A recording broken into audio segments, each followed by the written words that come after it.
silakan Alik berdoa dulu terus dibuka presentasinya ya. Assalamualaikum warahmatullahi wabarakatuh. Saya akan mempresentasikan tentang masa Heian pada Jepang.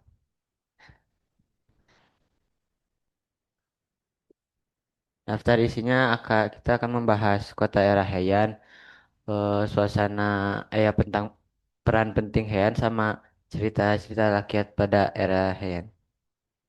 Objektifnya memperkenalkan suasana di era Heian sama sama memperluas wawasan sejarah sama mengetahui kepercayaan pada era Heian. Topik yang diminati adalah IPS Jepang. IPS Jepang masa Heian.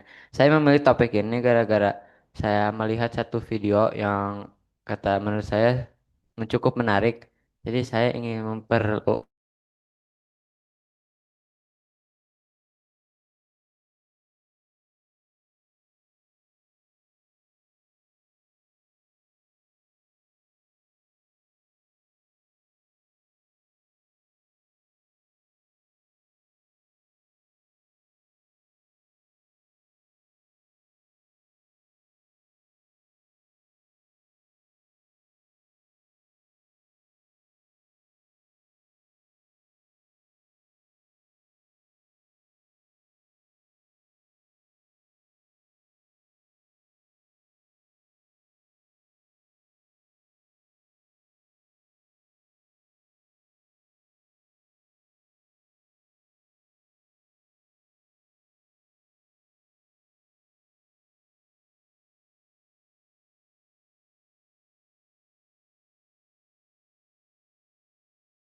jadi setan di neraka sama yang keempat jadi binatang.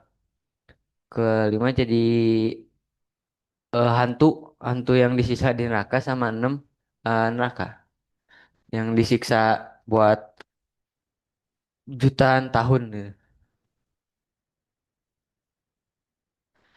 Pada masa itu terdapat tiga kepercayaan yang besar, tapi paling besarnya itu Buddha. Jadi yang pertama tuh kepercayaan Shinto. Kepercayaan Shinto tuh kalau nggak salah kepercayaan di mana semua semua hal organik atau enggak seperti pohon, batu atau yang terproduksi di muka bumi itu punya roh, punya ruh jiwa gitu. Mereka percaya kalau kita melakukan hal yang buruk kepada barang itu, kita akan mendapat kesialan. Sama kedua tuh Buddhis. Mereka tuh percaya bahwa kehidupan tuh sebuah penderitaan dan kematian tuh adalah sebuah berkah dan mereka bilang kalau meninggal tuh bukan gara-gara sakit tapi gara-gara dianugerahi oleh Buddha sama Onmyodo. Sistem kepercayaan yang paling mistis menurut saya. Soalnya membasis itu mengeluarkan roh jahat eh dan ritual-ritual gitu. Sama ini ada beberapa tokoh penting nih. Yang pertama tuh Nichizo. Nichizo tuh seorang biksu Buddhis yang mempelajari ajaran Shingon. Dia berperan dalam mendirikan tempat-tempat ibadah di sekitar Heian-kyo. Sama Kamo no Tadayuji, seorang onmyoji terkemuka. Dia menentukan hari ritual dan mengusir roh-roh jahat sama Abe no Semei. Ya seperti seperti Onmyoji seperti biasanya, tapi ini mah buat buat kaisar kaisar yang tinggi. Jadi terkenal banget pada masa itu. Sama Genshin tuh kalau nggak salah yang membuat kitab kitab agama pada waktu itu. Ada beberapa cerita ya rakyat. Saya akan menceritakan salah satu. Ada nih. Saya memilih kimono melayang tuh. Pada pada masa itu teh manusia itu sangat percaya percaya hantu ya. Jadi pada suatu hari mereka melihat sebuah jubah melayang-layang di di angin gitu. Di salah satu orang memanahkan baju itu dan bajunya malah menyerangnya dan orangnya mati, meninggal gitu. Sama kesimpulannya nih, pada masa itu Heian Kyo terpenuhi dengan penyakit dan kemiskinan. Sangat mempercayai keadaan roh serta yokai dan tidak jarang menjadikan makhluk-makhluk gaib tersebut sebagai alasan atas kesialan atau kesalahan yang mereka alami. Nah, nah, saya akan menceritakan kekuatan diri saya nih. Saya akan berusaha sekeras mungkin apabila saya benar-benar meminat. Saya dapat menyimak dengan baik apabila topiknya menarik. Saya mampu memanfaatkan pengetahuan untuk menyelesaikan masalah. Kelemahan diri, saya cenderung menunda tugas apabila memiliki banyak waktu. Saya cenderung merasa mengerjakan tugas apabila jumlahnya banyak dan penyampaian kurang tepat dan kurang jelas. Kalau saya ngomong tindak lanjut, menyusun jadwal sebelum melakukan suatu kegiatan, menghilangkan seluruh bentuk distraksi, dan melakukan riset lebih mendalam agar pemahaman semakin komprehensif. Tindak lanjut guru yang saya harapkan adalah memberi dukungan ketika saya ingin mendalami pelajaran di sekolah dan memberikan penjelasan secara rinci agar mudah dipahami dan membuat pembelajaran lebih menarik agar menumbuhkan ketertarikan. Dan tindak lanjut orang tua memberi dukungan secara finansial, membiayai apabila terdapat kebutuhan edukasional dan membantu ketika saya ingin mengetahui sesuatu. Jadi, terima kasih. Baik, selanjutnya kita ke guru pembimbing ya Pak Hendra, silakan. Iya, Alik, Alhamdulillah. Alik sudah melihat sama PD ya presentasinya. Terus juga ketika presentasi nggak melulu membaca di komputer atau di layar buku, tapi bisa menceritakan tanpa membaca. Tapi ada hal-hal juga yang memang mungkin lupa jadi perlu dibaca juga. Iya. Tapi dengan Alik menceritakan dengan tanpa membaca berarti memang sudah riset tuh, berarti udah masuk ke kepala. Hmm. Dan itu bisa bisa menyampaikan dengan kalimat-kalimat yang jelas ketika presentasi itu catatan banget lah. Karena di teman-teman setingkat Alik itu masih masih banyak yang masih kesulitan menceritakan apa yang ada di kepala itu. Tapi Alik udah lancar, alhamdulillah. Cuman paling dari presentasinya, Bapak kalau mau kasih feedback ya, yang kurang adalah terlalu banyak tulisan yang kecil-kecil, Iya. ya. Kalau presentasi tulisannya dikit aja. Kalau perlu membaca, bacanya jangan yang di layar gitu. Pegang aja catatan di tangan, jadi bisa. Karena kalau ditulis banyak di situ juga kita juga nggak bisa baca, di tulisannya kecil dan banyak, gitu ya. Jadi kalau presentasi slide-nya dibikin mudah untuk dilihat. Yang kedua temanya ini unik sekali karena ini tidak ada di materi pelajaran. Iya. Tapi itu membuktikan bahwa Alik itu expand pengetahuan di luar dari yang diajarkan. Artinya belajar di luar gitu, belajar hal-hal lain semuanya dipelajari. Bapak senang ketika ada anak yang memilih tema yang di luar dari materi yang diajarkan. Artinya apa? Artinya dia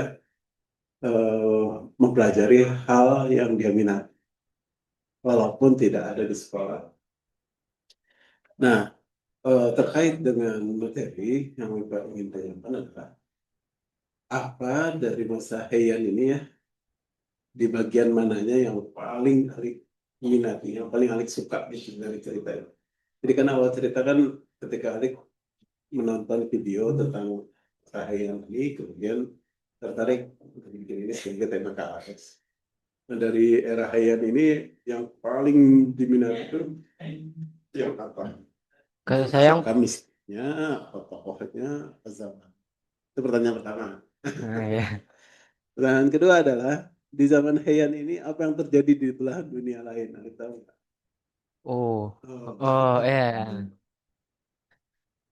Eh, saya paling minat tuh ketika di video itu menjelaskan keagamaannya, soalnya kata saya tuh sangat menarik bahwa ada orang yang percaya bahwa ada enam, enam dunia setelah mati gitu. Saya jadinya merasa, wah sangat sangat sangat aneh ya.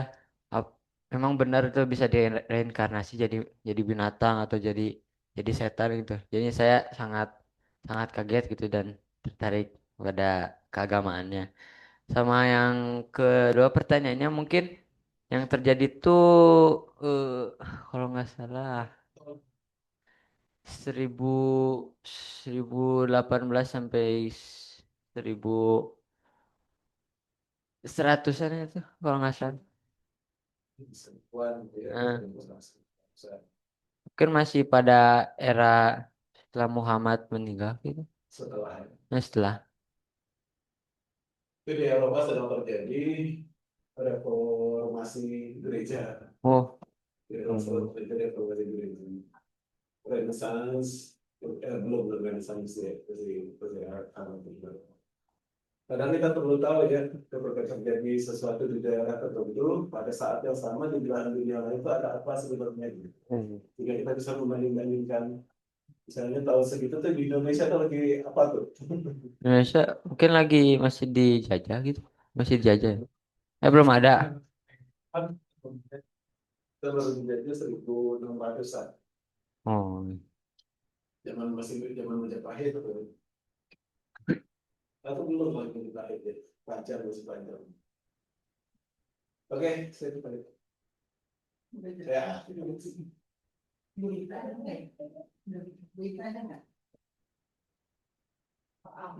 Kalau nggak ada berita dilakukan di itu nggak ada berita di media. Pak Hendra, ini anaknya mau sekolah. oh iya. Tapi itu ada ini ya. Ini masih ada di sini, masih ada Bu Asri, Bu Asri apa? Bu, ini Bu Asri ada. Bu Asri apa? Dia bilang apa? enggak. Oh iya. Oh Pak Hendra aja. Oh iya, jadi izin. Baik, kita langsung saja ke Pak Al. Silahkan Pak Al untuk memberikan tanggapannya atau mau mempertanyakan. Assalamualaikum warahmatullahi wabarakatuh. Ya, bagus ini apa ya, maksudnya belajar terus, banyak ingin tahu dan kelemahan-kelemahan tadi doa kepada Allah Ta'ala agar diubah ya. Minta tolong pada Allah Ta'ala agar Allah mengubah menjadi lebih baik ya. Kelemahan-kelemahan yang tadi. Itu aja mungkin.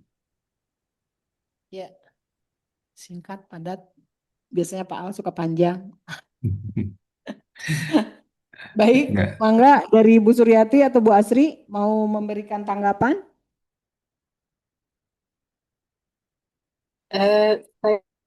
Saya hanya nyimak tadi, tapi keren banget, Alif. Jadi tertarik banget. Terima kasih. Penarikan Bu ya. Ya silakan. Bu Asri nggak jadi nanya. Baik, Bu Yanti aja yang nanya. Ya, Kemarin yang disuruh diperbaiki sudah diperbaiki belum? udah diperbaiki. diperbaku banget. Oh diperbaku banget. Jadi sekarang udah lebih baik ya. eh kemarin teh nanya apa ya? Nah, nanyanya yang kemarin aja. Kan saat itu terjadi, eh kondisi Jepang itu sedang berada dalam Tuan Cina. ini Eh, Cina. Nah, itu bagaimana caranya orang Jepang itu kemudian melepaskan dari Cina sedikit-sedikit sehingga mereka punya identitas. Yo, kemari nanyanya. lupa. Ada 3 tuh kamu jawab. Kalau nggak salah tuh mereka me- membuat sebuah polisi sendiri ya. Sebuah polisi atau bukan polisi sih. Maksudnya itu mereka akan membayar seseorang untuk melindungi warga-warga yang misalkan lagi dalam masalah atau ada pencuri gitu. Tapi mereka tuh tidak dinobatkan sebagai polisi. Mereka tuh ya sebagai samurai gitu. Jadi mereka tuh diperbolehkan melakukan apapun. Mereka tidak usah nggak usah nggak ada waktu gitu, waktu khusus untuk bekerjanya kapan. Ya mereka akan dibayar kalau mereka melakukan hal tersebut. Jadi mereka tuh samurai. Murai gitu. Jadi apa eh, melakukan berbagai cara gitu untuk Eh, melindungi orang Jepang itu dari ya, ini intervensi Cina gitu. hmm. Oh, oke, terus yang Sama kedua, kalau nggak salah mereka tuh membuat banyak itu loh, cerita-cerita rakyat yang mungkin kata Cina tuh asa kayak ini ini ceritanya aneh gitu. Saya saya nggak suka deh sama ini jadi gitu loh. Jadi si Jepangnya ngebuat cerita-cerita yang menurut Alex sih supernatural banget gitu. Jadi mungkin itu teh jadi salah satu bagian besar dari Jepang sampai sekarang gitu lah. Jadi kalau kalau ke Jepang juga banyak banyak banget cerita-cerita yang mistis ya. mistis-mistis banget gitu. Jadi itu salah satu caranya. Terus cara yang ketiga, Saya ketiga, samurai, kemudian mereka membuat satu cerita mistis sehingga mereka tuh jadi ini ya bahwa ih aku mau orang Jepang, bukan orang Cina gitu. eh, Gitu. sama mungkin bangunannya mereka bikin mulai mulai independen diri sendiri sih. Oh, Jadi betul. Dan mereka bakal bikin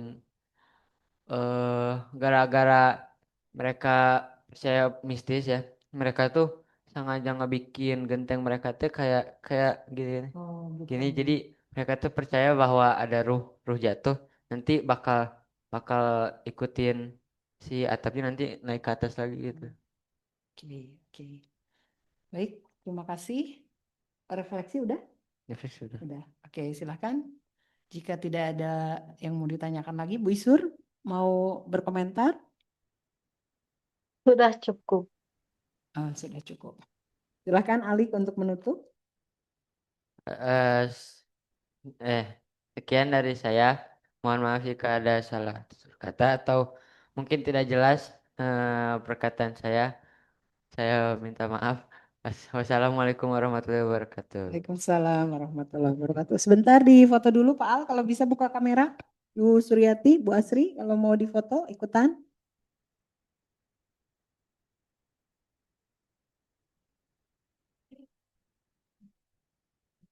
Satu, dua, tiga. Satu, dua, tiga. Satu, dua, tiga. Iya, oke. Terima kasih. Terima kasih, Bu. Yuk. Terima kasih Bu Asri. Terima kasih Pak Al. Silakan Muti.